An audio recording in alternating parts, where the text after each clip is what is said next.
झारखंड में इन दिनों प्रशासनिक स्तर पर बड़े पैमाने पर तबादलों का दौर जारी है। इसी कड़ी में पलामू जिले के उपायुक्त समीरा एस का भी तबादला कर दिया गया है।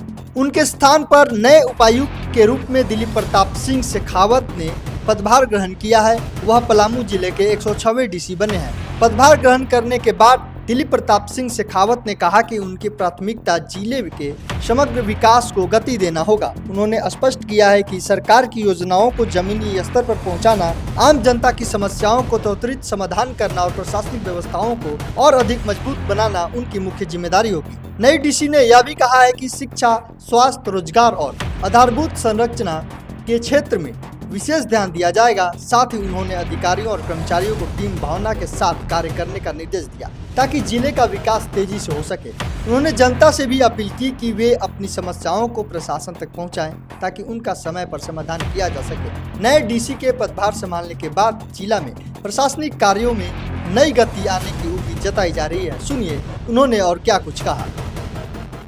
पलामू डिस्ट्रिक्ट यहीं से मैंने अपने प्रशासनिक जर्नी की शुरुआत की थी और मुझे लगता है कि वापस इस डिस्ट्रिक्ट में मेरा आगमन हुआ है और सरकार की जितनी महत्वाकांक्षी योजनाएं हैं उनमें पूरी कोशिश करेंगे कि उसको धरातल पे उतारें, अंतिम पायदान पे खड़ी व्यक्ति तक पहुंचाएं और साथ ही साथ में विकास के जितने भी काम हैं उनमें तेजी आए। उसके अलावा जो हमारे पलामू की जनता है उनकी बात सही प्लेटफॉर्म पे जाए, उनकी बातों को रखा जाए, उनकी समस्याओं का समाधान निकाला जाए।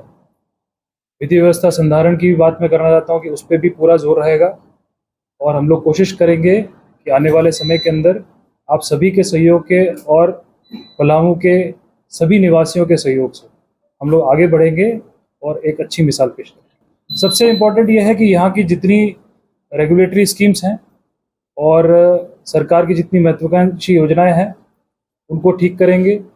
यहाँ पे जो कार्यालय का जो रेगुलर डे टू डे काम है उसको ठीक करना ज़रूरी है और फिर हम लोग कोशिश करेंगे, जैसे हम लोग क्षेत्र भ्रमण करेंगे, लोगों से जानेंगे, समझेंगे, तो जो भी उनकी समस्याएं हैं उनका समाधान करेंगे। जब तक हम लोग उनकी समस्याओं को नहीं समझेंगे तब तक हम लोग समाधान तक नहीं पहुँचेंगे, तो उसकी पूरी कोशिश रहेगी।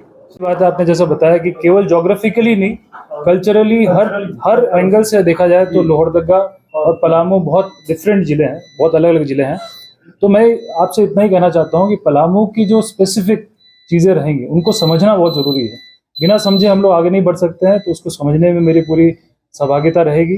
आप लोग के माध्यम से, सभी जनप्रतिनिधियों के माध्यम से, आम जन के माध्यम से हम लोग समस्याओं को समझेंगे और फिर उसका समाधान करेंगे। इसमें सभी के सहयोग की हमें अपेक्षा है।